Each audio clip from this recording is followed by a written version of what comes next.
Cuando la puerta del sótano se abrió de par en par, los policías sintieron de inmediato el golpe del olor, una mezcla pesada de humedad, amoníaco y aire estancado. Dentro estaba oscuro, la única fuente de luz eran las linternas en sus cascos. Paredes de ladrillo polvorientas, rastros de humedad, moho en las esquinas. Todo indicaba que el local no se usaba para necesidades ordinarias. En el suelo yacía un viejo colchón. Al lado, un cubo de plástico en el que se veían rastros de uso prolongado. Del techo colgaban tuberías oxidadas, por las que goteaban finos hilos de agua. En un rincón brilló el metal. Cuando dirigieron la linterna, se vio una cadena sujeta a la pared. Los oficiales avanzaron con cuidado, y precisamente entonces la luz captó una figura. Una persona estaba sentada, apoyada contra la pared. No tenía fuerzas para levantarse, los movimientos eran lentos. Ante la luz, los ojos se entornaron, como si no la hubiera visto en mucho tiempo. Era una mujer anciana, delgada, con marcas evidentes de agotamiento. Su pierna estaba sujeta con una cadena, y la distancia que podía recorrer se limitaba a unos pocos metros. Los policías llamaron inmediatamente a una brigada médica, pero ya en estos primeros minutos quedó claro. El hallazgo en el sótano no era casualidad ni error.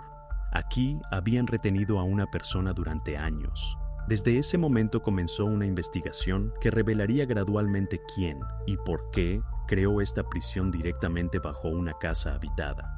Rua das Camélias es una corta calle sin salida en las afueras de Almada, en la orilla sur del río Tajo. Aquí no hay carreteras ruidosas ni tiendas. Las casas están muy juntas, pero cada una tiene su pequeño terreno, valla, jardín y forma de vida habitual. La gente vive lado a lado durante años. Conocen por sus nombres no solo a los vecinos, sino también a sus familiares. Es uno de esos lugares donde la vida transcurre de manera pausada y una mirada extraña se nota de inmediato. La casa donde más tarde la policía haría un hallazgo inesperado no destacaba entre las demás. Al contrario, se consideraba una de las más cuidadas. El estuco blanco de la fachada se renovaba regularmente. El techo había sido reemplazado recientemente. Las ventanas limpias, el patio embellecido. En las puertas siempre se podían ver flores frescas, y a lo largo de la valla crecían camelias que habían dado nombre a toda la calle. Pero el orgullo especial del propietario era el invernadero. Bajo las paredes transparentes y el techo florecían variedades raras de orquídeas, de las que cuidaba con evidente amor y conocimiento del tema. Para los vecinos, Tiago, el dueño de la casa, era un hombre de reputación intachable. Lo describían de la misma manera, tranquilo, educado, sin conflictos. Rara vez participaba en conversaciones callejeras, no se demoraba en las puertas, pero siempre saludaba, podía ayudar a llevar una bolsa pesada o prestar una herramienta. Varias veces compartió con conocidos sus flores, regalando orquídeas cortadas en las festividades, o simplemente así. En sus recuerdos, Tiago parecía un hombre completamente ocupado con el jardín y la casa, poco inclinado a una vida ruidosa. Cuando se trataba de su madre, María, los vecinos escuchaban siempre la misma historia. Según las palabras de Tiago, su salud se había deteriorado y él se vio obligado a colocarla en una residencia privada para personas mayores en el norte del país. Decía que la visitaba una vez al mes, le llevaba sus flores favoritas, pero cada vez ella lo reconocía menos.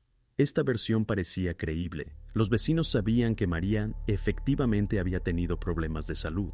La gente creía que Tiago había actuado correctamente e hizo todo lo posible para asegurar a su madre un cuidado digno. Sus relatos a menudo provocaban compasión. Uno de los vecinos recordaría más tarde en un interrogatorio: veíamos que para él era difícil, pero nunca se quejaba. Al contrario, hablaba de ella con respeto. Parecía que llevaba esta carga con dignidad. Otra vecina añadía: parecía atento. Pensaba que gastaba todas sus fuerzas en mantener a su madre y la casa. Nunca se nos habría ocurrido que la realidad era completamente diferente. Así se formaba la imagen de un hombre concienzudo y modesto, dedicado al deber filial. Nadie en esa calle dudaba de que Tiago fuera un ejemplo a seguir. Su vida parecía transparente. La casa, el jardín, las orquídeas y las constantes conversaciones sobre su madre, que se encontraba bajo observación médica. Precisamente esta discrepancia entre la imagen externa y lo que finalmente vio la policía en el sótano se convirtió en el enigma central. Cómo un hombre al que consideraban un vecino ejemplar y un hijo atento pudo ocultar en su casa lo que cambiaría la percepción de todo el barrio. Esta paradoja se convirtió en el punto de partida de la investigación posterior, donde habría que analizar cada detalle de su vida y verificar cada una de sus palabras. El 25 de octubre de 2020, al Departamento de Policía Local de Almada llegó una llamada que al principio le pareció al oficial de guardia una queja ordinaria. La mujer que llamaba no se presentó. Su voz sonaba baja, a veces temblaba, como si hubiera tardado mucho en decidirse a levantar el teléfono. No hablaba de robo ni de pelea. Pronunció la palabra preocupación. El oficial de guardia activó la grabación de la conversación. En la transcripción quedaron registradas sus palabras. En nuestra calle vive un hombre, Tiago. Todos lo conocen. Se dedica a las orquídeas. Pero tenía una madre, María. No la he visto en más de 10 años. Él dice que está en una residencia en el norte. Pero suena extraño. Nadie lo ha visto visitarla. Siempre cuenta lo mismo, como si fuera un texto aprendido de memoria. En su voz no había acusaciones, solo dudas. Subrayó varias veces. No afirmo nada. Simplemente me parece que esto no es normal. Formalmente no había llegado ninguna denuncia de desaparición. En el archivo policial no había datos sobre María como persona desaparecida. Los documentos mostraban que simplemente había dejado de aparecer. El agente de sector que había verificado la dirección, aún en 2012, había obtenido entonces de Tiago la misma versión sobre la residencia y no registró violaciones. Pero la llamada de 2020 era diferente. Demasiado tiempo, 11 años, explicaciones demasiado uniformes del hijo y demasiados pequeños detalles que podían indicar que la historia de la residencia se sostenía solo en las palabras del propio Tiago. Para la policía, esto fue suficiente para abrir una verificación. Según la ley, cualquier comunicación sobre una posible amenaza a la vida o salud de una persona mayor requiere registro. Así, la llamada sin acusaciones se convirtió en un caso oficial al que se asignó un número. Desde ese momento, los investigadores tuvieron la obligación de verificar no solo la leyenda de la residencia, sino también la propia casa en Rua das Camélias. Después del registro de la llamada, los oficiales de guardia formalizaron un informe y pasaron los materiales al departamento que se ocupa de casos de posible amenaza a la vida de ciudadanos mayores. Según las instrucciones, tales comunicaciones no requieren desplazamiento inmediato al lugar. Primero se verifican los datos oficiales. Primer paso, solicitudes a los servicios sociales. Los investigadores enviaron una solicitud al Registro Nacional de Pacientes, donde se registran todas las personas mayores ingresadas en residencias y hogares de ancianos. Unos días después, llegó el primer paquete de respuestas. Bajo el nombre de María de Almeida no figuraba ningún registro. Luego, formalizaron verificaciones adicionales. Las solicitudes se enviaron a instituciones privadas en el norte del país, donde, según las palabras de Tiago, supuestamente había sido colocada su madre. Los empleados de las residencias verificaron los archivos, revisaron contratos de los últimos 10 años. El resultado fue el mismo. Ni por nombre, ni por fecha de nacimiento, ni por dirección de registro figuraba tal mujer entre ellos. Paralelamente verificaron los flujos financieros. En asuntos de traslado de personas mayores a instituciones cerradas, siempre se registran pagos, recibos regulares, transferencias por atención médica. No encontraron nada parecido, ni operaciones bancarias, ni siquiera menciones en documentos contables. Estos resultados pusieron en duda toda la historia que Tiago contaba a los vecinos. Si su madre realmente estuviera en una residencia, habrían quedado registros al menos mínimos, pero la base de datos resultó vacía. Los investigadores comprendían que una coincidencia podía ser un error, pero cuando las respuestas negativas llegaron simultáneamente de varias fuentes independientes, quedó claro. La leyenda de la residencia no tenía confirmación. De esta manera, la versión que durante más de 10 años se había tomado como verdad en la calle Rua das Camélias se desmoronó en los primeros días de verificación. Para la policía, esto se convirtió en la primera prueba sólida. La llamada anónima, que comenzó con la cautelosa palabra preocupación, se transformó en un hecho registrado que requería acciones posteriores. El siguiente paso era averiguar a dónde había ido realmente María, si no existía en las listas oficiales. Cuando la verificación de todas las instituciones no reveló ni el más mínimo rastro de María, los investigadores formaron una comprensión completa. La historia de la residencia se sostenía exclusivamente en las palabras de su hijo. Ni un solo documento, ni una sola transferencia de fondos, ni un solo registro en archivos médicos. Nada que pudiera confirmar que la mujer anciana alguna vez hubiera abandonado su casa. Esto habría para la policía una conclusión importante.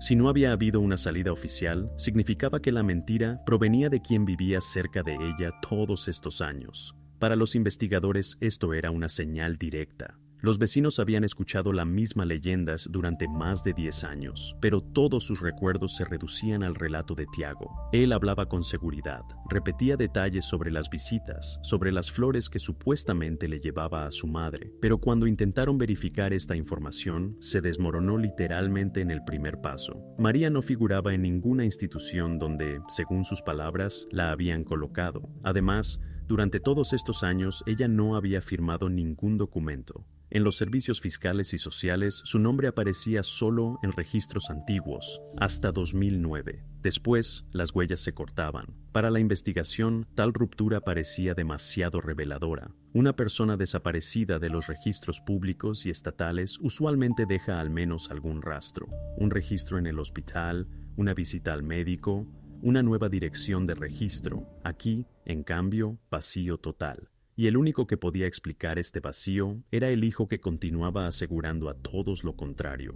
En el informe elaborado para obtener la orden, los empleados de la policía describían la situación de manera extremadamente sobria, pero incluso en estas líneas se sentía la seriedad de lo que estaba sucediendo. Primero registraban la leyenda de Tiago sobre la residencia. Luego indicaban que en ninguna región del país figuraba tal mujer. Señalaban que los familiares más cercanos no habían tenido contacto con ella durante más de 10 años. Y esta ausencia de contacto se explicaba exclusivamente por las palabras de Tiago. También se indicaba que él nunca había presentado ni fotografías, ni recibos de pago de atención, ni pequeñas confirmaciones cotidianas que usualmente acompañan tales historias. En conjunto, todos estos hechos convertían al vecino educado en una persona que podía estar ocultando conscientemente la verdad. Para la policía, esto fue suficiente para justificar la necesidad de un registro. El juez, tras estudiar los materiales, estuvo de acuerdo con los argumentos de la investigación y firmó la orden. Ahora los empleados tenían derecho a verificar cada habitación de la casa en Rua das Camélias, incluido el sótano bajo el invernadero, cuyo acceso Tiago había prohibido categóricamente a los extraños anteriormente. Así, el hombre al que los vecinos estaban acostumbrados a considerar un ejemplo de cuidado y honradez, se convirtió oficialmente en el principal sospechoso del caso. Su imagen de jardinero tranquilo ya no tenía importancia. Ahora era considerado como una persona que durante 10 años ocultó a los alrededores el secreto más importante de su casa, y este estatus quedó fijado por una decisión oficial del tribunal que abrió el camino a la visita de la policía a su propiedad. Cuando en los materiales del caso apareció el primer testigo oficial, la historia adquirió una nueva dimensión. El anonimato desapareció. La policía estableció la identidad de la mujer que hizo la llamada. Era una vecina que vivía en la casa colindante con el terreno de Tiago. Fue citada a interrogatorio en la comisaría y allí contó por primera vez todo lo que durante largos años había guardado para sí. Comenzó diciendo que aún a principios de los años 2010 notó una extrañeza. En su dormitorio, la ventana daba justamente al lado donde estaba el nuevo invernadero de Tiago. En las noches cálidas le gustaba dejar la ventana entreabierta y una vez, ya después de medianoche, en el silencio escuchó un sonido que inmediatamente la inquietó. Era un gemido bajo y prolongado. No venía de la calle ni de la casa del vecino, sino como desde las profundidades, a través de una tubería que salía de debajo del invernadero.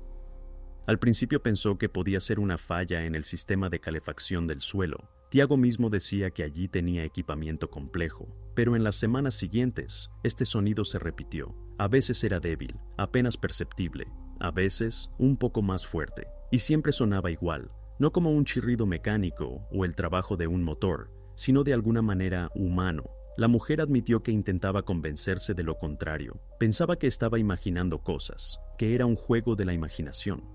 Pero cada vez que volvía a escuchar estos gemidos, la sensación de ansiedad regresaba. Incluso una vez le preguntó directamente a Tiago qué podía ser eso. Él respondió con calma.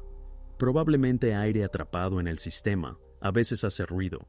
Fue dicho con tanta seguridad que entonces decidió dejar de lado sus dudas. Pero unos meses después comenzó a notar otro detalle.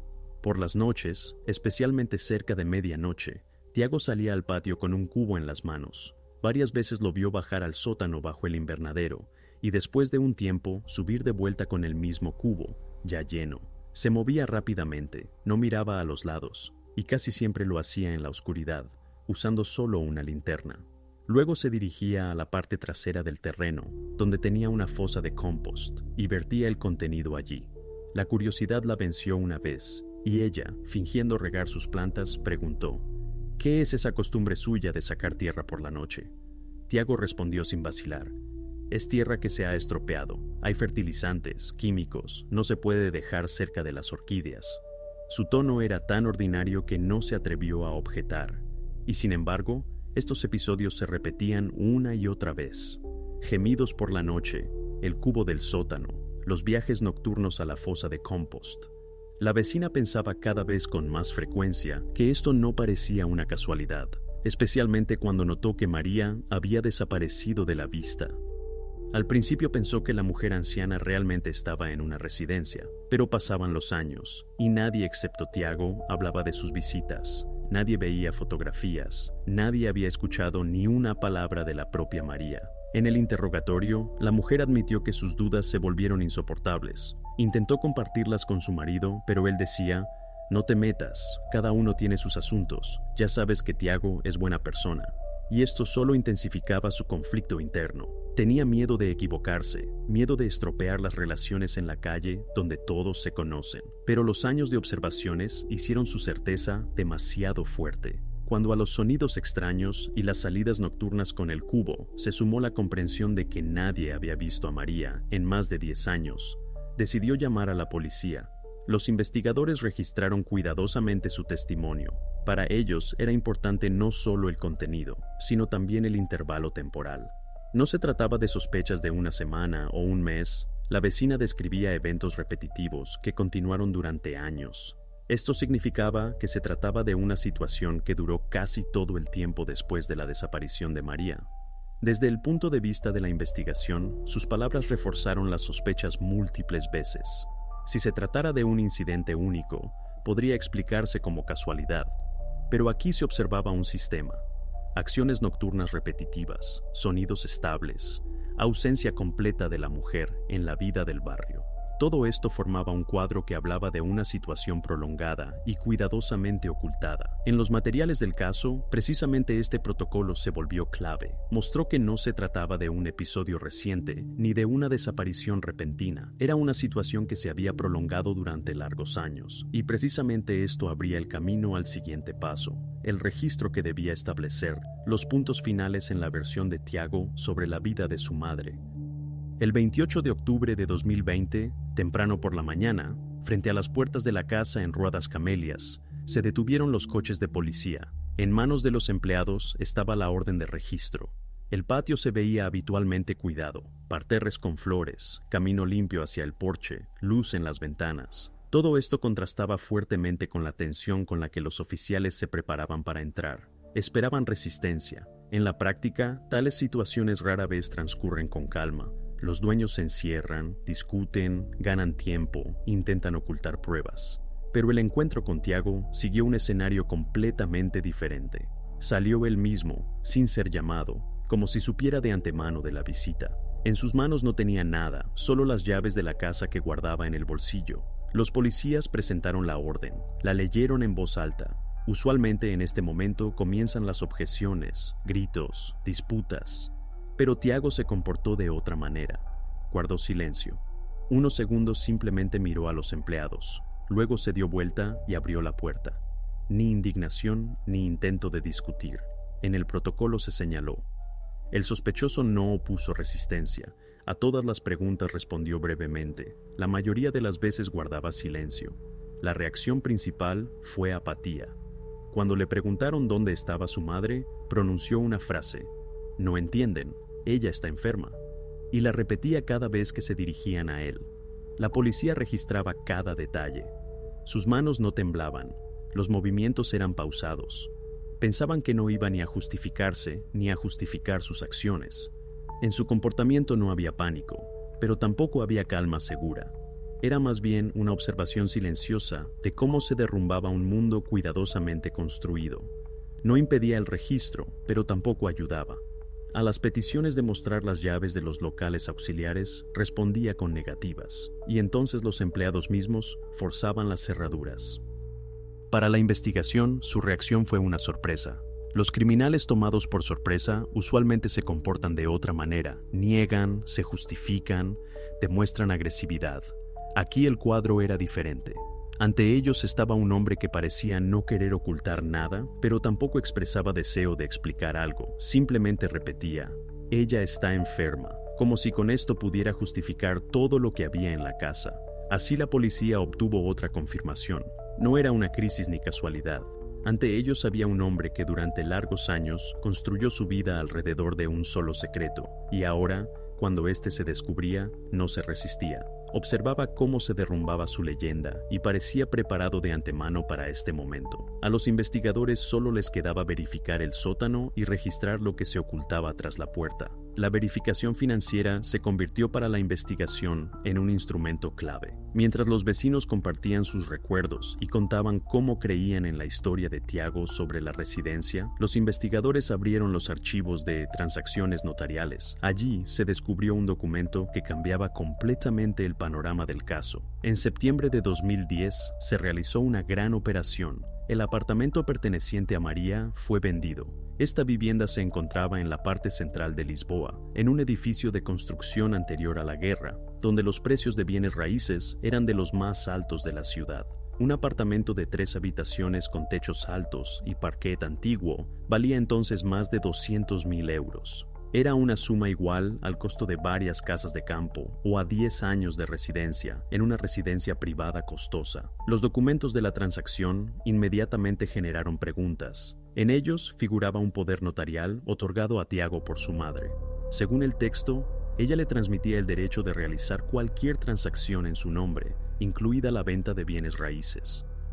A primera vista todo parecía formalmente correcto: firma, certificación notarial, sellos. Pero los expertos, al estudiar la letra, señalaron discordancias evidentes. La firma de María en el documento difería de las muestras que se conservaban en historias clínicas y documentos oficiales hasta 2009. Las líneas eran temblorosas, la inclinación de las letras no coincidía, y en algunos lugares los trazos parecían hechos por una persona que intentaba reproducir la letra ajena. La pericia grafológica posteriormente confirmó: la firma en el poder no pertenecía a la propia María. Cuando la atención se dirigió a los documentos bancarios, la situación se aclaró definitivamente. Los fondos de la venta no llegaron a la cuenta de María, sino directamente a la cuenta de Tiago. Esto quedó registrado en los extractos. A fines de septiembre de 2010, se transfirió toda la suma de la transacción a su cuenta personal. Ya en unos días parte de ese dinero fue retirado en efectivo. El resto comenzó a irse gradualmente en grandes compras. Los investigadores esperaban encontrar transferencias regulares a direcciones de residencias, facturas por servicios médicos, contratos con clínicas privadas, pero nada parecido había en los extractos. En cambio, vieron gastos completamente diferentes. En octubre y noviembre de 2010 aparecieron varios pagos grandes a empresas constructoras. Parte de la suma fue a una cadena de tiendas especializadas en sistemas de calefacción y ventilación. Varias transacciones más estaban relacionadas con firmas que vendían equipamiento de jardinería. Y luego comenzaron a registrarse compras de plantas raras, entre ellas orquídeas de colección por las que los coleccionistas estaban dispuestos a pagar miles de euros por un solo ejemplar. Cuando estos documentos se cotejaron con lo que veían los vecinos, el cuadro se completó. Precisamente en este tiempo, en el patio de la casa, en Rua das Camélias, apareció una nueva construcción, un gran invernadero con techo transparente. Los vecinos recordaban que la construcción avanzaba activamente. Tiago trabajaba él mismo, pero también contrataba obreros. Decía que era un proyecto del que su madre se enorgullecía, que ella supuestamente siempre había soñado con tal invernadero. La gente lo creía, pues él repetía con seguridad esta historia, pero ahora la investigación sabía. La construcción se llevaba a cabo con dinero que le pertenecía a ella, pero que fue desviado por el hijo a través de documentos ficticios.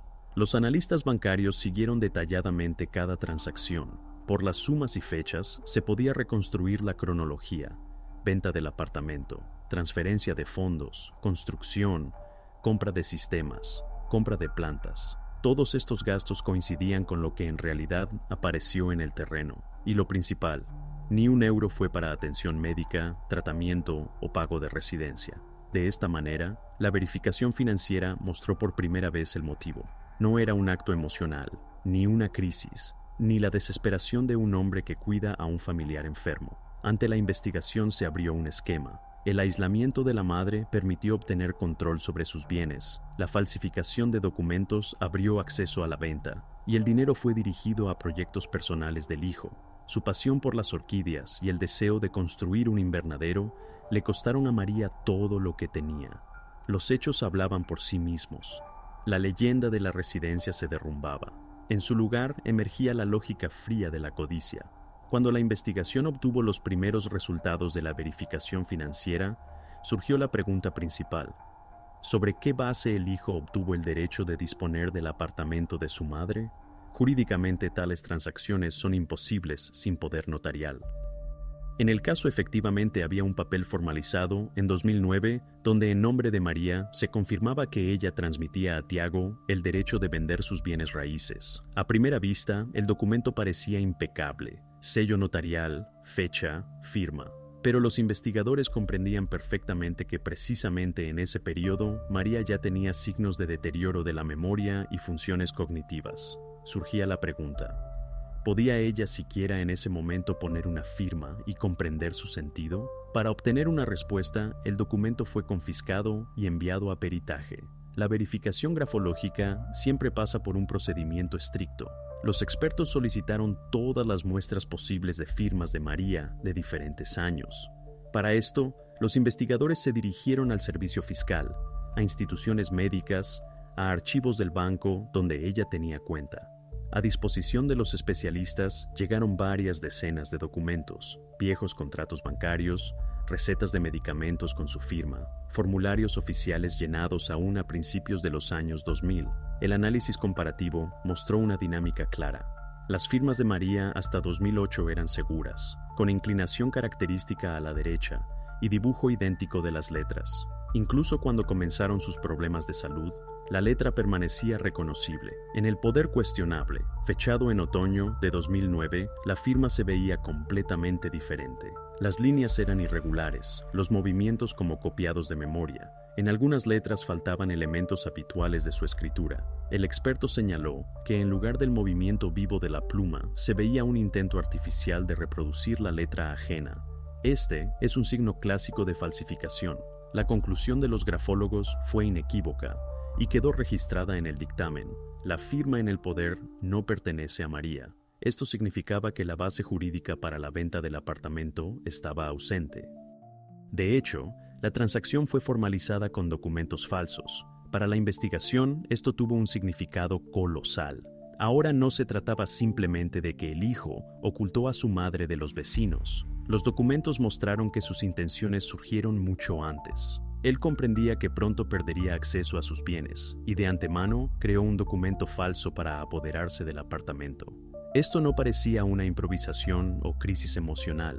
Era un plan preparado que comenzó a realizarse aún cuando María llevaba una vida ordinaria. Así, el peritaje convirtió suposiciones en hecho probado. Ante la investigación, se abrió un nuevo nivel del cuadro. No solo se trataba del ocultamiento de la madre en el sótano, sino también de un esquema de estafa a sangre fría, por el cual se falsificó una firma y se vendió el único bien de valor. Y precisamente esto abría el camino a la siguiente etapa de la investigación: el registro completo de la casa y la fijación de las condiciones reales en las que María se encontró todos estos años. Cuando las pruebas contra Tiago se volvieron contundentes y una tras otra se confirmaban con conclusiones de expertos, finalmente habló, no personalmente, sino a través de su abogado. Hasta ese momento su estrategia se construía en el silencio.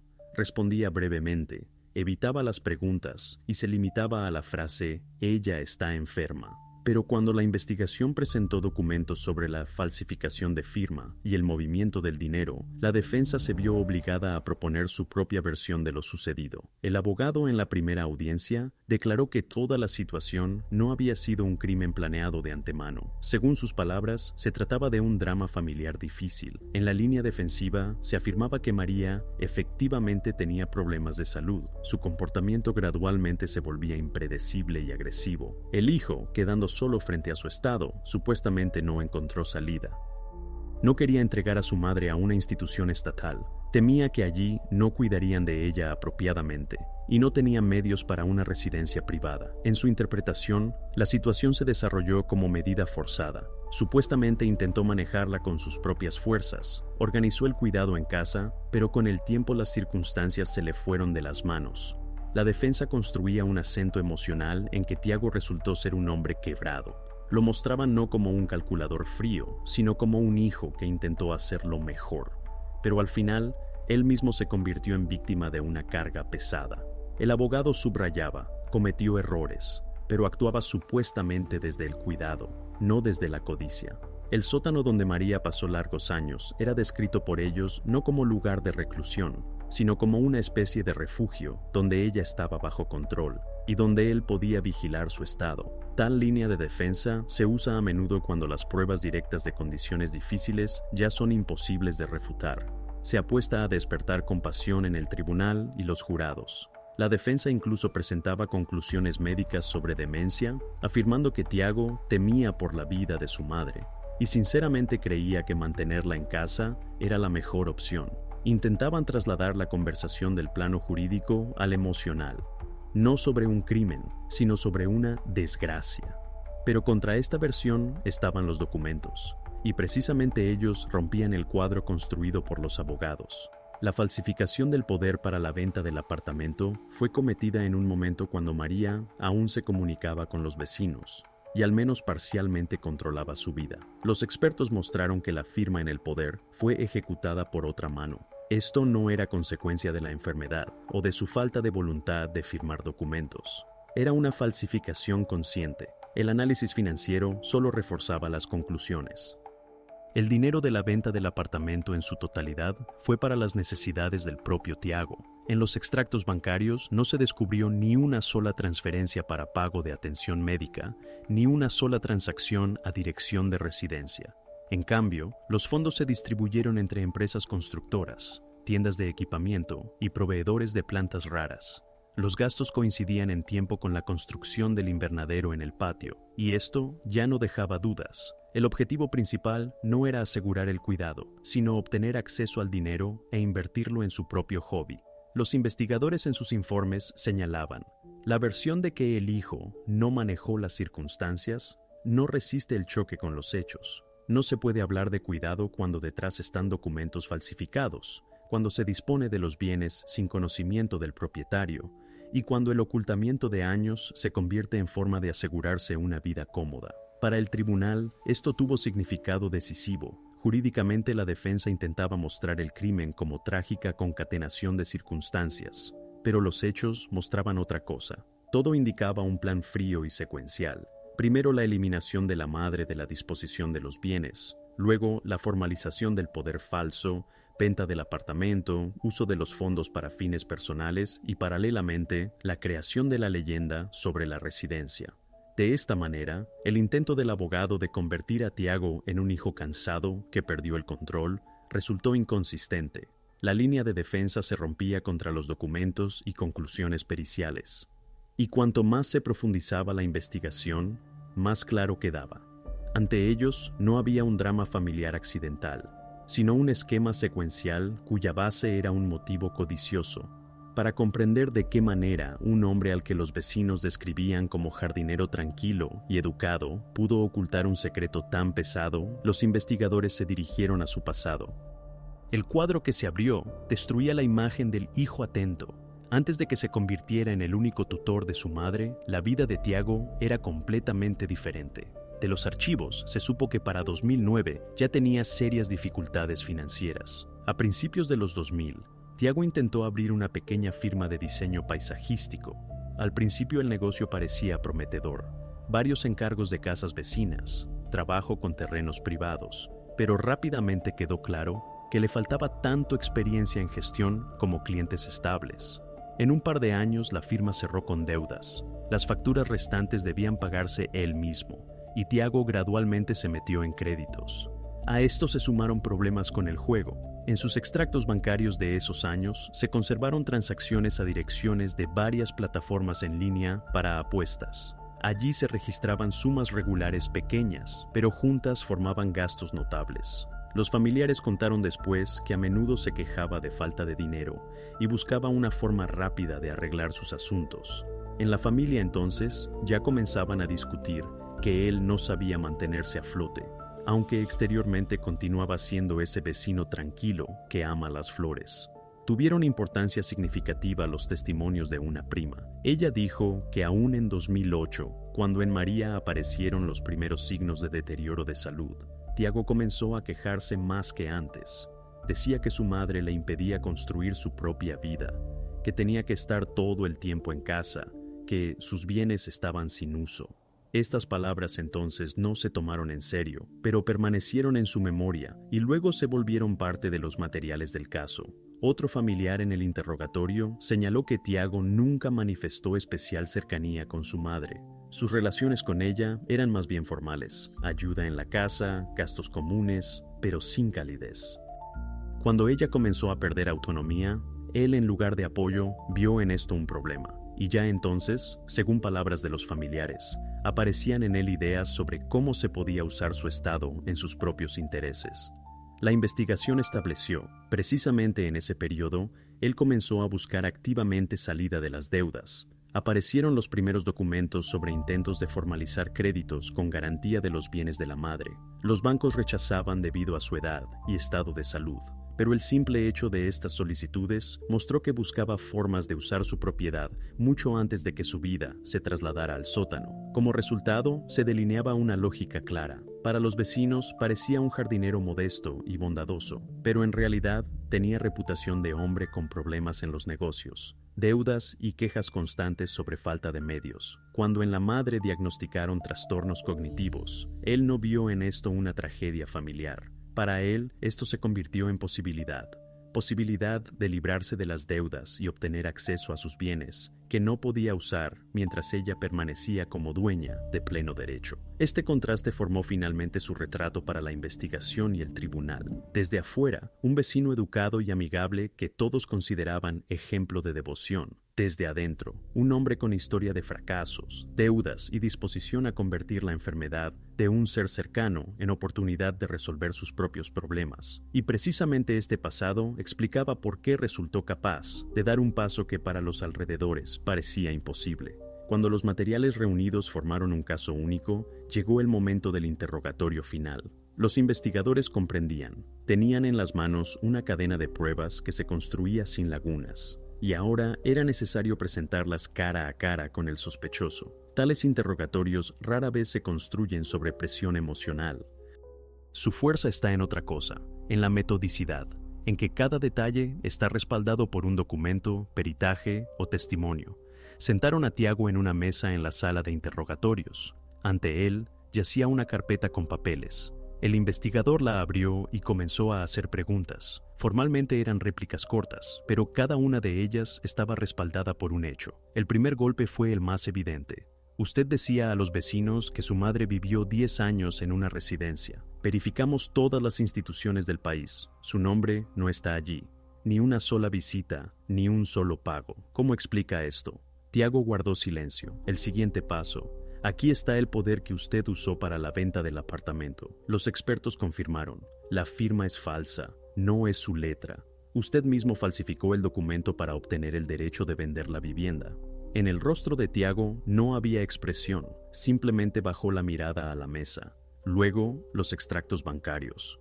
En septiembre de 2010, usted recibió 200,000 euros de la venta del apartamento. ¿Dónde está ese dinero? Vemos todas sus transferencias, ningún pago de residencia, ningún gasto en medicina. En cambio aquí hay materiales de construcción, equipamiento para invernadero, plantas raras. Todos los fondos fueron para su jardín. El investigador no elevaba la voz. Cada palabra sonaba como seca constatación de un hecho. Usted decía que cuidaba de su madre, pero cuando entramos al sótano, vimos las condiciones en que ella vivía. Colchón sucio, cubo, cadena en la pared. Esto no es cuidado, esto es aislamiento. Usualmente en esta etapa, los sospechosos comienzan a justificarse, intentan explicar al menos una parte. Pero Tiago no dijo ni una palabra. Su única reacción fue respiración pesada y largas pausas. En el protocolo se señaló. El sospechoso guardó silencio, no respondió a las preguntas. Varias veces pronunció la frase, ella estaba enferma, después de lo cual se cerró definitivamente. Este interrogatorio no dio confesión, pero tampoco había necesidad. Para la investigación lo más importante era la fijación. El acusado acorralado, pero incapaz de refutar ni un solo hecho. Cada prueba presentada ese día quedaba sin respuesta. El silencio se convirtió en su derrota. Ahora la policía tenía todo para pasar el caso al tribunal. Peritajes, documentos financieros, testimonios de testigos y confirmación de las condiciones en que vivía María. Todo esto formaba un relato completo y no contradictorio sobre cómo durante 11 años un hombre exteriormente próspero construyó una doble vida, cubriéndose con la fachada de jardinero y vecino, pero dentro de la casa creando una prisión personal.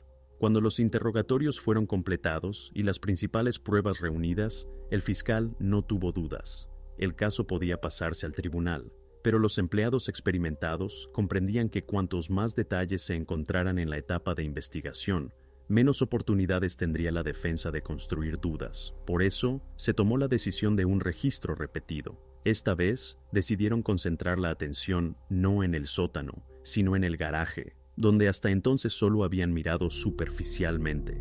Parecía que allí no había nada importante. Trastos ordinarios, herramientas, restos de materiales de construcción. Pero el fiscal insistió, cada local debe ser verificado hasta el mínimo detalle. Los criminalistas comenzaron el trabajo. En el garaje había viejos estantes abarrotados de cajas y latas de pintura. En un rincón, sacos de tierra y fertilizantes. La atmósfera era habitual para cualquier local de servicio. Polvo, telarañas, olor a gasolina y herrumbre. Los investigadores avanzaban metódicamente, revisando caja tras caja, fotografiando cada hallazgo e inscribiéndolo en el protocolo. A primera vista, todo parecía rutina. Viejos trapos, herramientas, clavos, embalajes de lámparas para el invernadero. Uno de los investigadores jóvenes, revisando un montón de cosas viejas, encontró una pequeña caja de cartón muy arrugada. Parecía un envase vacío de algún producto doméstico. Ya se disponía a dejarla de lado junto con otros desechos, pero el investigador principal lo detuvo. En tales casos, cada pequeñez puede resultar ser clave. Desenvolvieron la caja. En ella se conservaban inscripciones del fabricante. Era el embalaje de un candado. La marca y modelo eran claramente visibles. Los empleados inmediatamente la cotejaron con lo que había en el sótano. La cadena que retenía a María estaba fijada en un candado metálico macizo. La comparación tomó segundos. El modelo coincidía completamente. Para la investigación, este fue el descubrimiento más importante. Probaba que Tiago no usó un candado viejo casual encontrado en la casa. Fue especialmente a una tienda y compró uno nuevo. El embalaje conservado mostraba que esta decisión fue preparada de antemano. En los materiales del caso, este hallazgo recibió un estatus especial. Convertía la versión de la defensa sobre aislamiento no premeditado en palabras vacías. Todo se veía diferente. Un hombre compró de antemano un candado, lo instaló en el sótano y fijó la cadena. No era una crisis, no una decisión espontánea, sino un paso planificado. El registro en el garaje dio a la investigación esa prueba misma que eliminó definitivamente las últimas dudas. Ahora el caso no parecía un drama familiar, sino un crimen cuidadosamente preparado, donde cada detalle, desde la firma falsa hasta el candado comprado, formaba un esquema único. Para el momento en que la investigación se acercó al final, formalmente en este interrogatorio no había necesidad. Las pruebas estaban reunidas, documentos sobre la venta del apartamento, conclusiones de expertos, extractos bancarios, testimonios de testigos, hallazgo del embalaje del candado. Todo esto construía un cuadro que era imposible refutar. Pero los investigadores tenían un objetivo: fijar el estado psicológico de Tiago en una situación cuando ya no le quedaba espacio para maniobra. El último interrogatorio no era sobre hechos, Era para mostrar qué clase de hombre aparecería ante el tribunal, reconociendo su culpa o hasta el final negando lo evidente. Esta vez, la sala se veía diferente. Sobre la mesa no había carpetas con papeles, no había impresiones ni pruebas. Ante Tiago pusieron solo una fotografía. Era una toma hecha el día que sacaron a María del sótano. En la foto, ella está sentada, sostenida por médicos, rostro demacrado, mirada entornada por la luz a la que evidentemente se había desacostumbrado. Este cuadro no fue elegido casualmente. Encarnaba todo el caso mejor que cualquier documento. El investigador comenzó a hablar con voz calmada y uniforme, sin presión, sin gritos. Primero hizo preguntas sobre el pasado. Preguntó si Tiago recordaba cómo su madre lo ayudó en la infancia, cómo llevaba la casa, cómo apoyaba sus primeras aficiones. Él no respondió. Luego siguió una pregunta sobre las flores, si le había dicho a su madre que quería dedicar su vida a las orquídeas, que iba a construir un invernadero. ¿Le agradaba escuchar esto? ¿Se enorgullecía de él? Tiago guardaba silencio, pero su mirada todo el tiempo volvía a la fotografía, como si no pudiera despegarse del rostro en el que se leía todo: cansancio, debilidad y alivio simultáneamente. El abogado interrumpió varias veces al investigador, recordando que su cliente tenía derecho a no responder las preguntas, pero el propio tono del interrogatorio no violaba ninguna regla. El investigador no exigía confesión, solo hacía preguntas simples, cada vez haciendo pausas, dejando lugar para la respuesta. El silencio duraba más de lo usual. A veces Tiago trasladaba la mirada de la toma a sus manos, volvía a bajar los ojos y de nuevo miraba la fotografía. La pregunta final fue formulada de manera extremadamente simple. El investigador dijo: «Usted se dedicó a las flores, construyó un invernadero, invirtió en él todo lo que obtuvo. ¿Para qué fue todo esto?». En la sala se instaló una larga pausa. Era tan palpable que cada sonido parecía más fuerte. El golpe del lápiz sobre la mesa, la respiración de los sentados al lado, incluso el chirrido de una silla. Nadie lo apresuraba. Tiago permaneció inmóvil mucho tiempo. Parecía que no hablaría en absoluto, pero luego, sin despegar los ojos de la fotografía, pronunció con voz baja: «Ella nunca amó mis flores». Esta frase entró en el protocolo. Formalmente no contenía confesión directa, pero para los investigadores y fiscales su significado era evidente. En estas palabras se reveló lo que los documentos no podían mostrar: el verdadero motivo. No simplemente el dinero, no solo el control de los bienes, sino un profundo rencor personal y el deseo de demostrar a su madre que su afición merecía reconocimiento. Quería que su pasión por las orquídeas tuviera peso, y cuando esto no ocurrió, convirtió su enfermedad en posibilidad. La posibilidad de librarse del control y convertirse en el único dueño tanto de la casa como de los bienes y de su colección de plantas. Después de esta frase cayó definitivamente. Todos los intentos de hacer nuevas preguntas chocaban con silencio sordo. Su abogado cerró la carpeta y ya no le permitió ni siquiera mirar hacia los investigadores. El interrogatorio fue terminado. Para el protocolo, esto quedaba solo como una réplica emocional sin fuerza jurídica. Pero para toda la investigación, esto se convirtió en el punto final. El tribunal tenía suficientes pruebas para dictar sentencia, y esta frase corta, casi casual, mostró que en la base de toda la historia no estaba el cuidado, ni la enfermedad, ni un error trágico. En su base estaba un hombre que creía que el mundo debía reconocer el valor de su afición, y por esto estaba dispuesto a sacrificar todo lo demás. Cuando las pruebas fueron reunidas y los peritajes completados, la investigación reconstruyó el cuadro completo de cómo se desarrollaron los eventos. En esta reconstrucción no había lugar para suposiciones o emociones. Todo se construía sobre documentos, testimonios y pruebas materiales. El punto de partida fue mayo de 2008, cuando en María oficialmente diagnosticaron los primeros signos de trastornos cognitivos. Desde ese momento, su hijo obtuvo el estatus jurídico de tutor. Entonces él por primera vez se encontró en posición de persona que podía tomar decisiones por ella. Según la opinión de la investigación, precisamente entonces germinó en él la idea de usar su dependencia en intereses personales. En otoño de 2009 fue formalizado un poder, supuestamente firmado por María. Los expertos probaron que la firma era falsa. Este fue el primer paso concreto. El documento permitía disponer de sus bienes sin su participación. En este mismo tiempo, los vecinos notaban que la mujer salía cada vez menos de casa y para fin de año dejó de aparecer del todo. Luego, los eventos se desarrollaron secuencialmente. En el sótano de la casa se instaló un candado y se fijó una cadena. Este detalle fue probado por el hallazgo del embalaje en el garaje. El modelo coincidía completamente con lo que la retenía abajo. Esto significaba que el aislamiento no fue improvisación, sino preparado de antemano. A principios de 2010, Tiago vendió el apartamento en Lisboa que pertenecía a su madre. La transacción trajo más de 200.000 euros. El dinero llegó a su cuenta personal. Los expertos financieros mostraron que ni un solo pago por atención médica siguió. En cambio, los fondos fueron para construcción del invernadero, compra de equipamiento y plantas raras. Los años siguientes se convirtieron en período de engaño. Para los vecinos contaba una y la misma historia sobre la residencia. Decía que visitaba a su madre, que ella cada vez lo reconocía menos. Esto sonaba convincente porque la enfermedad realmente podía explicar la ausencia de contactos, pero en realidad la mujer todo este tiempo permanecía en el sótano. La cronología del crimen se extendió por 11 años.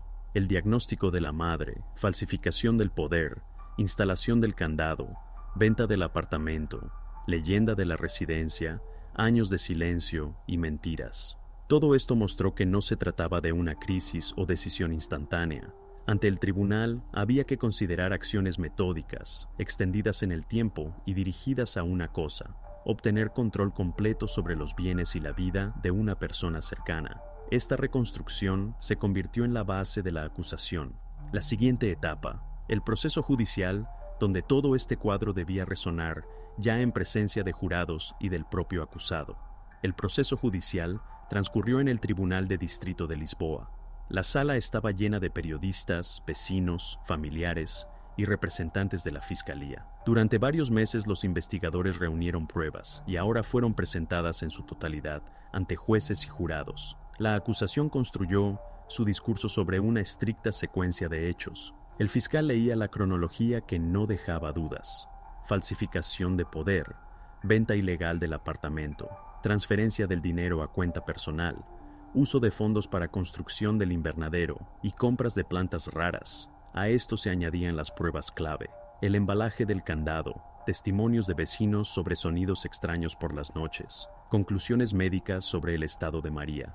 En conjunto, estos hechos formaban el cuadro de acciones conscientes y de años. La acusación principal sonaba así: privación ilegal de libertad con circunstancias agravantes, estafa en gran escala y falsificación de documentos oficiales. El fiscal subrayó que no se trataba de un crimen único, sino de un esquema prolongado que continuó 11 años. La defensa insistía en lo contrario. El abogado afirmaba que las acciones de Tiago fueron consecuencia de una severa crisis psicológica. Presentaba al acusado como un hombre que no manejó la carga del cuidado de su madre. Los argumentos se construían en que su cliente no comprendía la magnitud de sus acciones, y todo lo sucedido no fue un plan, sino trágica concatenación de circunstancias. El tribunal escuchó ambas partes, pero lo clave fue que los peritajes y documentos hablaban de preparación. El poder falsificado, la venta del apartamento y la compra del nuevo candado no podían ser consecuencia de casualidad. Eran pasos pensados. En la sentencia el tribunal indicó: los argumentos de la defensa no encuentran confirmación. El acusado es reconocido culpable según todos los artículos presentados. Decisión del tribunal: 25 años de privación de libertad en régimen estricto. Para los habitantes de la tranquila calle Rua das Camélias, esta sentencia se convirtió en el punto final. El hombre que durante largos años conocieron como vecino educado y jardinero resultó culpable de un crimen que duró más de 10 años y se desarrolló literalmente tras sus vallas. Después de la sentencia, la atención pública se trasladó al destino de María. La mujer, inmediatamente después de su liberación del sótano, fue colocada en una clínica donde los médicos comenzaron el proceso de recuperación. Durante los años pasados en el local húmedo sin luz, su organismo quedó en estado crítico. Los médicos registraban fuerte agotamiento, déficit de vitaminas, atrofia muscular y pérdida casi total de la visión, debido a la prolongada permanencia en la oscuridad. Recuperar la salud física se logró solo parcialmente. Con ayuda de especialistas pudo volver a caminar, pero lentamente, con apoyo externo. La visión permaneció débil, El oído también se deterioró notablemente. Mucho más difícil resultó el estado psíquico. 11 años en aislamiento hicieron lo suyo. Los médicos notaban desorientación, ansiedad constante y dificultades de comunicación. Los intentos de hablar del pasado provocaban en ella tensión extrema, y por eso la mayor parte de la terapia se dirigió no a los recuerdos, sino a la estabilización del presente. Durante un año, María estuvo en un centro de rehabilitación bajo observación de 24 horas. Su vida posterior transcurrió ya en una institución especializada, y los gastos de su manutención se cubrieron con la venta de los bienes del hijo. La casa en Rua das Camélias, por decisión del tribunal, fue puesta en subasta. El edificio fue comprado por una familia de otro barrio, pero nadie permaneció allí mucho tiempo. Los habitantes locales contaban que el nuevo dueño vivió allí menos de un año y vendió el terreno nuevamente. Para muchos vecinos, esta casa quedó para siempre como el lugar donde se ocultaba una tragedia. Un destino especial recibió la colección de orquídeas. Fue confiscada y parcialmente vendida en subasta. Las variedades raras se dispersaron entre coleccionistas y jardines botánicos. El dinero fue dirigido al fondo que aseguraba el cuidado de María. La ironía residía en que precisamente la pasión por estas flores, que se convirtió en el centro de toda la historia, al final se transformó en fuente de su manutención después de la liberación. La vecina que hizo la llamada a la policía rechazó comentarios públicos. En los interrogatorios hablaba de que durante mucho tiempo sintió culpa por no haberse dirigido antes. Para la prensa permaneció inalcanzable. Su casa se mantenía siempre con las mismas hortensias y las puertas siempre herméticamente cerradas. La calle Rua das Camélias cambió. Externamente allí todo permanecía igual. Casas cuidadas, flores en las puertas, silencio. Pero para quienes vivían al lado, este silencio ya no se percibía como antes. Se convirtió en recordatorio de que tras las fachadas más cuidadas puede ocultarse una historia que durante años permanece inadvertida.